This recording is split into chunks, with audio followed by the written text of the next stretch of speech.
It is a cold night in February 1967 at Keith Richards' Sussex country home in Redland. One of the most scandalous nights in rock history was created out of what was supposed to be a peaceful weekend filled with friends, music, and talk. The following morning, headlines exploded, doors were kicked open, and blue lights flashed. Rolling Stones in a bust for drugs. But beneath the fog of LSD and sensational tabloid tales, there was always something suspicious. Fans conjectured and theories raged for decades. Who alerted the police? What actually took place at Redlands that evening? Above all, was Marianne Faithfull a part of something far more planned, or was she really an innocent spectator covered in a fur rug? Now, Marianne Faithfull finally spoke after years of silence, and her revelation completely alters the course of events. There was more to what transpired in Redlands that night than a chaotic accident. It was the start of a tale that, up until now, no one had the courage to complete. In order to comprehend it, we must travel all the way back to the beginning, when paranoia, fame, and rebellion came together in a solitary Sussex home. Keith Richards, the Rolling Stones were riding high at the time. Not only were Mick Jagger and Brian Jones well-known pop artists, but they were also the faces of British revolt. However, surveillance accompanied fame, and by 1967, the establishment demanded blood. Redlands was meant to be a place of refuge. Keith requested Mick and Marianne Faithfull, two of his closest friends, to come away from the city that February weekend. It was a psychedelic retreat, however, with hash, LSD, and hazy borders, not just a nice get-together. The tabloid media had a field day when the police rushed in. An image that would always be associated with the Stones' outlaw mythos was the notorious detail that plagued them for years: Marianne Faithfull was purportedly discovered nude beneath a fur rug with a Mars bar. However, insiders started murmuring over time.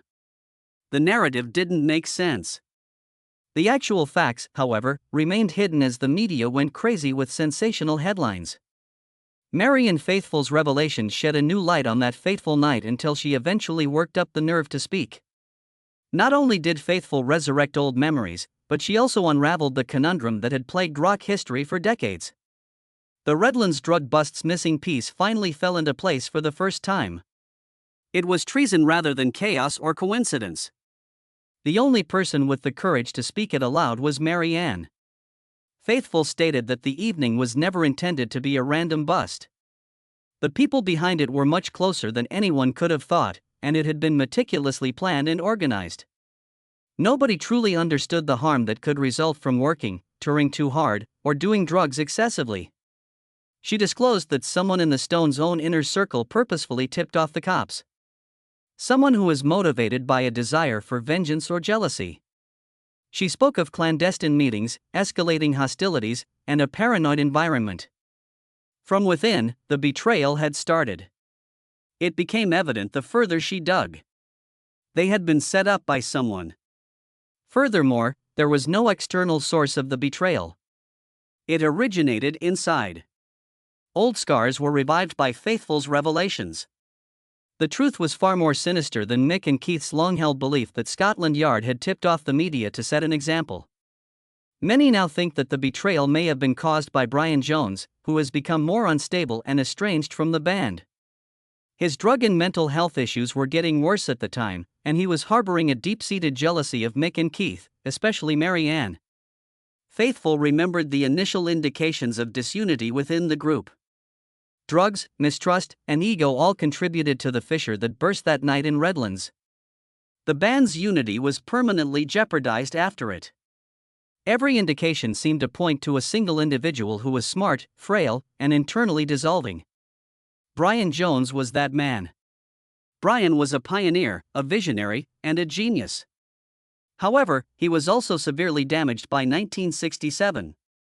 Brian started snapping because he was struggling with drug addiction, insecurities, and his gradually diminishing status in the band. According to observers, his envy became out of control. He couldn't bear to see Mick and Keith take center stage as his own impact diminished. Marianne's increasing presence further exacerbated the emotional turmoil in his deteriorating relationship with Anita Pallenberg.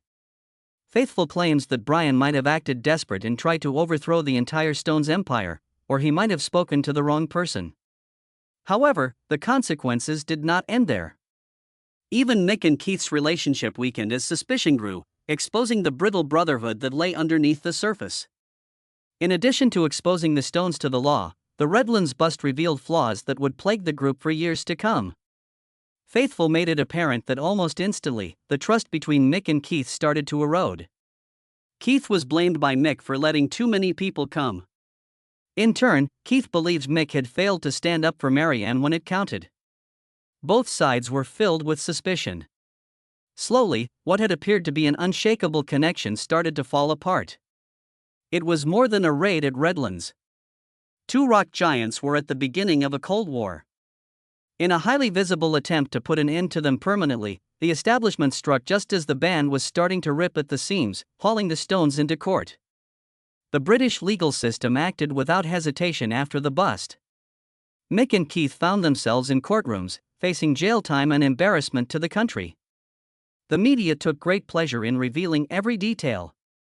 Marianne became the focus of moral anger because she was the only woman involved, and conservative voices called for severe punishment. Drugs weren't the only issue. The Stones served as a declaration, a warning, and a purposeful assault on the youth movement they stood for.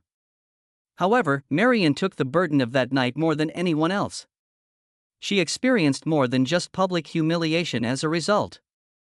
Few people could have survived the plunge into darkness. Faithfull was not the only one who suffered greatly in the aftermath. It was destroying. She moved from being a rising celebrity and poetic muse to being a figure of scandalous ruin almost immediately. She was no longer Marianne, the performer, the voice, the stage presence. As the woman under the fur rug, she was reduced to a sultry headline that would never be forgotten. Newspapers started making fun of her name. She was ashamed of her face. Millions of people believed the false, degrading, and cruel Mars Bar myth, which was ingrained in society like gospel and overshadowed everything she had ever produced or accomplished. The betrayals were worse than the lies. Her closest friends and family, who had previously found strength in her presence, disappeared. They didn't stand up for her. They didn't challenge the story. They let her to fall. Turning inward, Marianne felt alone and dehumanized. Her transformation into a heroine was neither glitzy nor defiant. It was an act of emotional survival, a last-ditch effort to blend in with the constant din of internal anguish and public mockery. Her world dwindled to darkness and quiet. The adoring fans, the stages, and the hotel hallway laughs were all gone. Needles, withdrawal, and eerie loneliness in their place. The world changed. The Rolling Stones rose to fame. However, Marianne was abandoned like collateral damage, misinterpreted, forgotten, and left to suffer the full crushing weight of their disobedience. The world appeared different when the dust settled. The cheeky rebels were no longer the Stones. They were criminals. Marianne, too? She changed completely. An important turning point was reached with Redlands, which destroyed the Rolling Stones' sense of independence and unity. The public's perception of them started to change. They were no longer headline-grabbing renegades. They were perilous, tainted symbols of a movement that the establishment was trying desperately to put down. As the glitter subsided, a darker mythology emerged in its stead. Behind the scenes, the trust that had previously bound them broke down, the drugs increased, and the laughing grew softer. Even worse were the repercussions for Marianne Faithfull. Not only was her reputation damaged, it was completely destroyed. She was once praised as a poetic voice and enigmatic muse, but tabloids turned her into a caricature. One brutal, contrived lie, the Mars Bar story, swallowed her identity, turning her into a punchline. It followed her about for decades, growing like a malignancy on her legacy, even though she denied it repeatedly. She became more and more hopeless as the world made fun of her. Fame turned away. Friendships disappeared. She fell into addiction after being left to bear the burden of public shame alone. She used heroin to block out the noise rather than seek pleasure. Not because she wanted to, but because the world had made her a failure icon, she disappeared from the spotlight and stage. And Marianne waged a silent, cruel, unseen war with herself while the Stones continued to march, shrouded in dispute and resistance. It would take decades before the truth began to surface, not from a courtroom or a reporter, but from Marianne herself. In retrospect, Marianne Faithfull doesn't talk about revenge or resentment. Rather, she perceives the past with a harsh and shocking clarity. She now sees those years as something quite different from the vivid hallucinogenic revolt and creative fire that once characterized them. A skillfully constructed delusion that conceals the truth of deceit, monitoring, and manipulation. She recalls how they all thought they were cultural revolutionaries who were upending the status quo. In actuality, though, they were already being watched closely, with persons in positions of authority, not simply fans or the media, analyzing every move they made. They were being played, controlled, and finally disciplined. The Redlands bust was a trap, not just a story. She now realizes that everything that transpired was a part of a far bigger plan to destroy the counterculture that the Rolling Stones represented as well as the Stones themselves. That was the beginning of her addiction, her emotional pain, and the humiliation. Innocence wasn't the only thing that ended that night. Decades of internal exile began at that time. Now, Marianne is not merely narrating history as she shares her narrative. She is rewriting it from the inside out, taking back her voice, and positioning herself as a witness to a secret war rather than as a supporting player in someone else's tale. The shame, the Mars bar, and the fur rug were never her reality. Media lies, shame, and decades of quiet buried her truth. And now she has finally found it, with clarity in her eyes and fire in her voice.